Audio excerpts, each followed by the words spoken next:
Hello everyone, कैसे हैं आप लोग। एक बार फिर से वेलकम है आपका टीच मी क्लाउड के यूट्यूब चैनल पे। I am Manjeet Rawat, your online instructor. Basically आज जो हम बात करने वाले हैं सिस्टम एडमिनिस्ट्रेटर से रिलेटेड बात करेंगे। ऑलरेडी 39 वीडियो हमने इस प्लेलिस्ट में अपलोड कर रखी है। अगर आप एक बार गो थ्रू करेंगे तो उसमें हमने नेटवर्किंग, डेस्कटॉप और सर्वर से रिलेटेड टॉपिक कुछ कंप्लीट किए हैं। आज हम बात करने वाले हैं अगले टॉपिक के बारे में। This is the part of server 2012। और मोस्टली ज़्यादातर जो हमारे इंटरव्यूअर हैं, specially in case of system administrator या सर्वर एडमिनिस्ट्रेटर के प्रोफाइल का इंटरव्यू अगर आप देने जाते हैं तो कहीं ना कहीं एक क्वेश्चन आपका इस पर्टिकुलर टॉपिक से आएगा। आज का जो एजेंडा है, हम बात करने वाले हैं इंटरनेट इन्फॉर्मेशन सर्विसेज के बारे में। काफ़ी इंपॉर्टेंट सर्विस है। मीन्स ये एक कॉमन सर्विस है जो डेवलपर, जो डेटाबेस, जो system administrator, desktop trouble shooting engineer, ये सभी के लिए कॉमन है। मीन्स उम्मीद है कि मीन्स चांसेस इतने ज़्यादा है इसके कि डेवलपर के केस में भी और जो सर्वर मैनेज करेगा, जो वेब सर्विसेज जो मैनेज करता है, उनके लिए भी ये क्वेश्चन पुट अप हो सकते हैं। तो चलिए बेस से डिस्कस करते हैं कि आईएएस सर्विस का काम क्या है, किस तरीके से ये हमारे इन्वायरमेंट में हमारी हेल्प करता है, क्या क्या इसके अंदर फीचर्स हैं, और एक छोटा सा प्रैक्टिकल भी देखेंगे कि किस तरीके से हम आईएएस सर्विस को अपने सर्वर 2012 के ऊपर इंस्टॉल करने का काम करते हैं। बेस से स्टार्ट करेंगे, बिल्कुल ग्राउंड से स्टार्ट करेंगे। तो पहले कॉन्सेप्ट समझ लेते हैं कि आईएएस सर्विस का काम क्या है, राइट। तो internet information services as per the name suggest, right, internet information services. But यहाँ पे अगर हम बात करें मीन्स वर्क की या टास्क की, तो वो टास्क देख लेते हैं। Guys, you know that about to host a website या application, आज की डेट में अपने पास मल्टीपल ऑप्शन है। आज की डेट में अपने पास n नंबर ऑफ ऑप्शन है अपनी वेबसाइट को होस्ट करने के लिए, राइट। आप किसी भी क्लाउड प्रोवाइडर को, किसी भी वेबसाइट प्रोवाइडर को या वेबसाइट होस्टर को सेलेक्ट करके अपनी वेबसाइट को होस्ट किया जा सकता है। पॉपुलर नेम की बात करें तो होस्ट गेटर, नेमचीप या GoDaddy.com, ये कुछ पॉपुलर प्लेस है या पॉपुलर साइट है जिनकी हेल्प से हम अपने वेब सर्वर को इस्टेब्लिश कर सकते हैं या अपने एप्लीकेशन सर्वर को इस्टेब्लिश कर सकते हैं। लेकिन if you plan to establish your own web server, आप किसी पर्टिकुलर प्रोवाइडर के पास नहीं जाना चाहते हैं, आपके पास high configuration based machine on premises पे अवेलेबल है and you want to set up your own web server by self, आप किसी के ऊपर डिपेंडेंट नहीं होना चाहते हैं, सिक्योरिटी का रीजन है या कोई सा भी रीजन हो जाए, आप किसी पर्टिकुलर प्रोवाइडर के पास नहीं जाना चाहते हैं, आप अपने वेब सर्वर का इम्प्लीमेंटेशन खुद से करना चाहते हैं। तो बेसिकली सबसे पहले हमें क्या करना पड़ेगा, firstly we just need to select the platform, जो सबसे ज़्यादा इंपॉर्टेंट होता है। तो प्लेटफॉर्म दो ही होंगे, या तो आप रेड हैट का किसी प्रोडक्ट का इस्तेमाल करेंगे, राइट, और या फिर आप विंडोज़ की तरफ मूव करेंगे। तो रेड हैट के केस में अगर हम बात करें तो रेड हैट के केस में जाहिर सी बात है आप उबंटू पे सेलेक्ट करेंगे, फेडोरा पे सेलेक्ट करेंगे, या फिर लिनक्स का कोई सा भी वर्जन आप सेलेक्ट करेंगे। लेकिन अगर हम बात करें विंडोज़ ऑपरेटिंग सिस्टम पे, तो बेसिकली विंडोज़ ऑपरेटिंग सिस्टम के केस में वेब सर्वर के लिए आप कोई ना कोई सर्वर ऑपरेटिंग सिस्टम का सिलेक्शन करेंगे। लाइक एज विंडोज़ सर्वर 2012 की ही बात कर लेते हैं, राइट, विंडोज़ सर्वर 2012।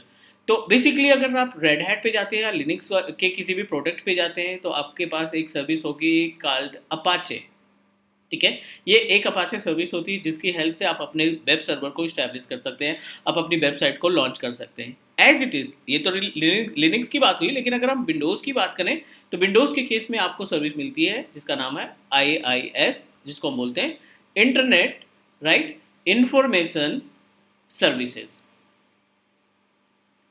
ठीक है, internet information service. So basically ये एक सर्विस है, एक तरीके का रोल है। इस रोल की हेल्प से आप क्या कर सकते हैं, आप अपने विंडोज़ ऑपरेटिंग सिस्टम यानी सर्वर ऑपरेटिंग सिस्टम के ऊपर किसी भी लैंग्वेज, किसी भी कोड में डिज़ाइन की हुई वेबसाइट को होस्ट कर सकते हैं। नॉट ओनली द वेबसाइट, आप FTP भी मैनेज करते हैं, इससे आप अपने एप्लीकेशन सर्वर को भी डिज़ाइन कर सकते हैं इस पर्टिकुलर सर्विस के थ्रू या रोल के थ्रू। तो ये सारा कॉन्सेप्ट हम देखने वाले हैं। मान लेते हैं अपने पास यहाँ पे एक सर्वर 2012 ऑपरेटिंग सिस्टम अवेलेबल है, right, and you know that server 2012 के अंदर एक डैशबोर्ड होता है, डैशबोर्ड पे रोल एंड फीचर्स होते हैं। जब आप रोल्स की बात करते हैं, रोल का ऑप्शन सेलेक्ट करेंगे ना, तो आपको एक IIS का रोल मिल जाएगा, और जैसे ही आप IIS का रोल इंस्टॉल करेंगे आपके सिस्टम पे एक इंटरनेट इन्फॉर्मेशन सर्विसेज आने लगेगी। वैसे IIS सर्विस आपके हर एक विंडोज़ ऑपरेटिंग सिस्टम में रहेंगे। इट्स नॉट मैंडेटरी कि केवल सर्वर पे रहेगा। सर्वर पे हम इसलिए इम्प्लीमेंट कर रहे हैं क्योंकि in case of production environment आपको जो IIS सर्विस के थ्रू वेबसाइट होस्ट करनी है वो आप सर्वर पे ही कॉन्फ़िगर करेंगे, क्योंकि DNS और डिफरेंट CNAME वगैरह या फिर UPN वगैरह आप अपने हिसाब से कॉन्फ़िगर कर सकते हैं। तो इसलिए हम यहाँ पे सर्वर 2012 का एग्जांपल ले रहे हैं। IIS इंस्टॉल करने के बाद जितने भी तरीके के लैंग्वेज या कोड हैं, लाइक एज आप प्लान कर रहे हो वेबसाइट को .NET में बनाने के लिए, या HTML में क्रिएट करने के लिए, या जावा पे आप क्रिएट करना चाहते हैं, राइट, या आप पाइथन पे वेबसाइट बनाना चाहते हैं, मतलब हर एक तरीके के जितने भी कोड या लैंग्वेज हैं, आप किसी भी कोड या लैंग्वेज में डिज़ाइन की हुई वेबसाइट को आप क्रिएट करके IIS सर्विस के थ्रू होस्ट कर सकते हैं, और उस वेबसाइट को वर्ल्ड वाइड किसी भी कॉर्नर से, वर्ल्ड के किसी भी कॉर्नर से इंटरनेट की मदद से एक्सेस किया जा सकता है। ठीक है, तो एक सिंगल वर्ड अगर आपसे इंटरव्यू में पूछता है व्हाट इज IIS, तो आप सिंपल सा रिप्लाई करेंगे, IIS is a feature of our Windows server operating system, not only server, Windows operating system, with the help of internet information services we are able to host our website, right. Cross question ये आ सकता है, are we able to host a website based on Python? Yes. आज की date में जो अपने पास IIS का वर्जन है, उस पर किसी भी लैंग्वेज में डिज़ाइन की हुई वेबसाइट को आप होस्ट कर सकते हैं, क्योंकि मोस्टली क्या होता है, डिफ़ॉल्ट आप HTML के बारे में जानते हो, क्योंकि IIS सर्विस इंस्टॉल करने के बाद केवल HTML को होस्ट किया जाता है, HTML की वेबसाइट को होस्ट किया जा सकता है, लेकिन नहीं, आज की डेट में अपने पास जो IIS सर्विस है, उससे किसी भी लैंग्वेज, किसी भी कोड में डिज़ाइन की हुई वेबसाइट को आप आसानी से होस्ट कर सकते हैं। चलिए, ये तो कॉन्सेप्ट हुआ। टॉपिक ज़्यादा है इसमें, मतलब कंटेंट ज़्यादा है, तो मे भी कि एक दो वीडियो बनाने की ज़रूरत पड़ जाए, लेकिन अभी हम बेस से स्टार्ट करते हैं, ताकि एटलीस्ट आइडिया तो लगे कि IIS सर्विस का काम क्या होता है। मूव करते हैं अपने पोर्टल पे, portal in the sense on premises पे हमने सर्वर इंस्टॉल कर रखा है।